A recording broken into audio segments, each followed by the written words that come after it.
King of romance. Bollywood বাদশাহ শাহরুখ খানকে এই নামেই চেনে গোটা দুনিয়া, কিন্তু একবার তিনি খেপে গেলেই মুশকিল। এবার সেই ঘটনাই ঘটল ভারতীয় ক্রিকেটের অন্দরমহলে।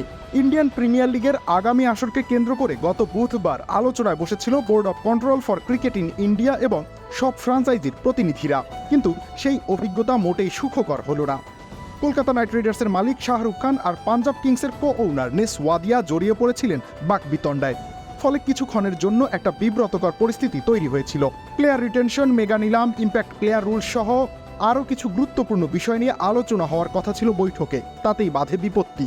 কিং খান মেগা নিলাম নিয়ে খুব একটা আগ্রহী ছিলেন না, এমনকি মেগা নিলাম আয়োজন না করার কথাও ভাবতে বলেন। এর চেয়ে বরং কতজনকে রিটেইন করা যাবে তা নিয়ে কৌতূহল ছিল তার। চ্যাম্পিয়ন দল হওয়ায় গত আসরের মূল দলটা ঠিক রাখতে চেয়েছিলেন তিনি, তাই গতবারের 4 জন খেলোয়াড় ধরে রাখা গেলেও এবার সেই সংখ্যাটা বৃদ্ধি করার আহ্বান জানান। তাতে কিছুটা রেগে যান ওয়াদিয়া। শাহরুখের সাথে দুইটি ব্যাপারেই দ্বিমত পোষণ করেন তিনি, ফলে দুজনের মাঝে কিছুক্ষণ তর্কাতর্কি চলে। সানরাইজার্স হায়দ্রাবাদকে হারিয়ে 2023 আইপিএলের ফাইনাল জিতেছিল কলকাতা, তবে এদিন হায়দ্রাবাদের মালকিন কাপ্পমারান সমর্থন দেন বলিউড সুপারস্টারকে। তিনি স্পষ্টভাবে জানিয়ে দেন একটা দল গড়তে অনেক সময় লাগে।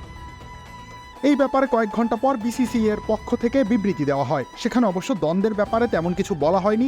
বিবৃতিতে বিসিসিআই সচিব জয় শাহ বলেন, ফ্রাঞ্চাইজিগুলোর সঙ্গে আলোচনা হয়েছে, সেখানে তারা বিভিন্ন বিষয়ে মতামত দিয়েছেন, আমরা সেগুলো গভর্নিং কাউন্সিলের কাছে পাঠাবো, এরপর সিদ্ধান্ত নেওয়া হবে।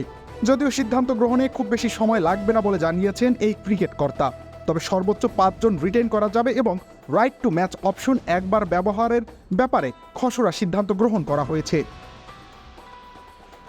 রবিউল ইসলাম রনি, খেলা 71।